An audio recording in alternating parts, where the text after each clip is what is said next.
Dude, what do you think lactose intolerant people do? They just have to dunk their Oreos in a glass of water. I don't think they can eat Oreos, period. Yeah, you have a point, actually. You guys know Tekashi 69?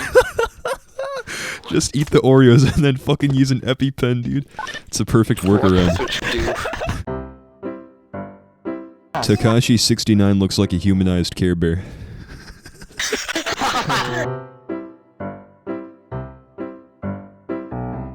Shut the fuck up! Yeah, what he said. Alright guys, welcome to Surfing 101. I'll be your instructor for today. Alright, can everyone shut the fuck up? We have a special guest! Shut up! Oh my god! Oh my god! Why? Why is my forehead? Why? You're the one that was screaming next stage. I assume that you would be the most ahead of everybody in the class. Alright, next stage! I'm not gonna lie, that was very intense. That was a lot of pressure. I was calling you my fucking dad. If you would've... I'd shake off my choker. I'd shake off my choker really quick. I'll be right back. Okay, fair enough. You wear a choker? What are you, Timmy Thick? Yeah, bro. There's this one kid in one of my classes that got sent to the nurse's office for getting his dick caught in a clipboard. We used to have a class called Passion Project, and it was literally the most cancerous thing ever. You literally pick something that you want to do, and you do that the entire year. And it's gay. But so like, I could take Passion Project and say that my passion is jerking off and just every day in class squeeze one out under the desk and get an A+. Yeah, I'm sure you could. Girls that play games, yeah, I know what you mean, dude. I love girls that play hopscotch. Yeah. No, girls that play My favorite game to play is see how long you can keep your hand inside of the waffle iron. I got a hooker in a hotel room and I swiped my credit card through her pussy and I got charged for child support. That's gonna happen. I was a loaf of celery at one point, then I was a loaf of beans. I feel like a loaf of beans is where you just dump out the entire can of beans and it's still in a can shape. Oh, that's crazy. You were a loaf of bowling balls or something? Are you sick and tired of your avocados rolling off the counter? Then buy yourself an avocado stapler and staple those fuckers together. Now they're not going anywhere. The dumbest product. It's so dumb. It's so dumb.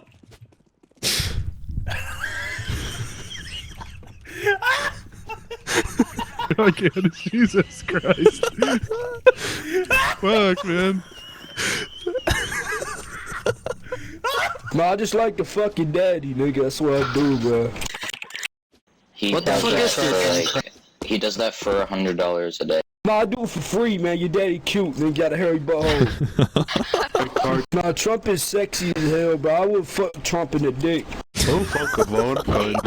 Dude, he's got nothing. Donald Trump is built like a shattered lava lamp. Shut up, nigga. You probably eat popcorn with a spoon, ugly nigga. Shut the fuck up, bro. You probably carved jack-o'-lanterns with a can opener. Bro, I would. Can I put my little brother on the mic? Hey. Hey, shut the fuck up. I would love to hear you, little bro. Put him on. Alright, let me put him on. Hey.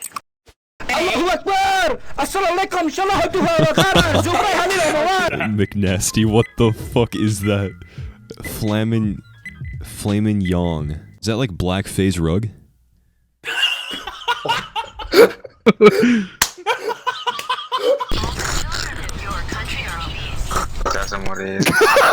Todos los niños en tu país trabajan en granjas.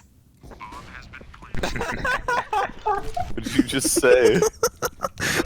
all the children in your country work on farms. You ever like hold your dick in your hand and try to draw the Disney logo? It's a good thing that Harry's the one that went to Hogwarts and not his stupid brother Dudley, because that fat ass probably would have eaten the wand.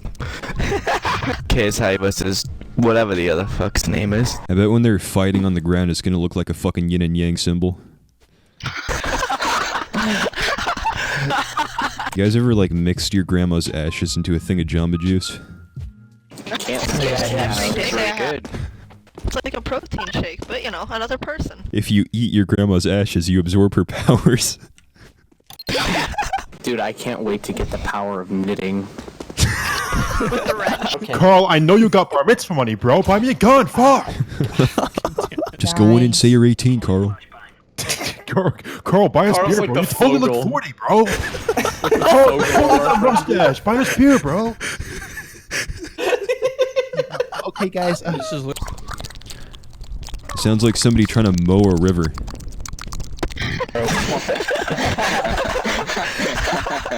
Did you guys hear about that like fake alert for a nuke that got sent out to Hawaii? Yeah. Oh, yeah. Yeah, as soon as I heard about that, I pulled out my globe and waited for it to disappear.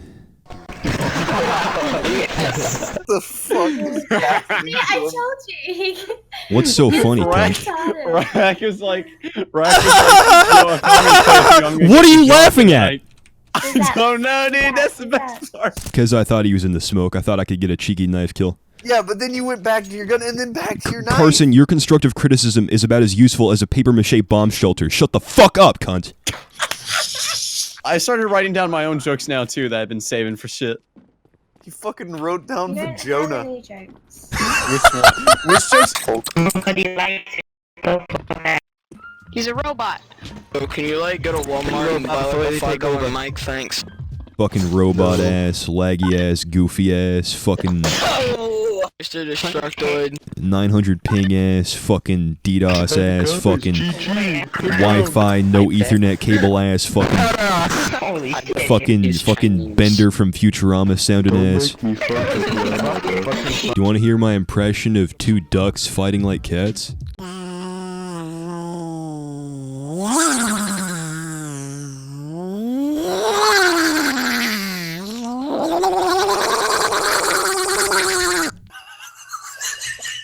How hairy are your balls? Not very Jesus hairy. Christ. I'm Hispanic, so I usually mow them with a tractor. This one time I went on a hike with my friend, and he brought a large Ziploc bag of trail mix. And he went off to take a leak by a tree, and I jacked his trail mix, and I went behind a tree myself, and I squeezed one out really quick, and I busted a nut inside of his trail mix. And when he came back, he said, "What's this, melted white chocolate?" And I said, "No, I just felt like your trail mix wasn't diverse enough, and I wanted to give you another kind of nut in your trail mix, to be a good friend." And he looked at me, and a tear fell down his cheek, and he said, "That's the nicest thing anyone's ever done for me. You're really the best friend I could have ever asked for." And he gobbled up that trail mix without a second thought. And well, that was one of the greatest days of my life, and I really bonded with that friend that day. And to this day, we still text back and forth, and we reminisce about those days where he ate my fucking nut. The end. How beautiful. I'm crying right now. Alright, so this is a story of how my old man lost his life to the Great War. I still remember the cold, lifeless stare he would give me as he creaked back and forth in his rocking chair, his eyes filled with the victims of war. It's pretty dark. No, he didn't lose his life on the battlefield, but he lost just about everything else. His personality, his ability to speak, and most of all, his happiness. I wasn't even sure if he recognized me half the time. It was as if a complete stranger had taken refuge in our living room. Just a cold, lifeless husk with moons under his eyes and a pair of cheekbones screaming with malnutrition as he sat there, all alone, downing bottle after bottle of whiskey just so that he could feel something. I knew that even if he could no longer speak, that my old dad was probably still in there somewhere. The dad that used to explode with charisma and positivity no matter what the circumstances. You know, the dad that would take me to the park and push me on the swing until his arms got tired and we'd fall over together in the grass. Even when he first got drafted, he seemed so invincible, like no amount of war would ever be able to change him. Even though I knew deep down he was probably scared. The day he left, he made a joke along the lines of, "If there's a God out there, may he have mercy on my soul."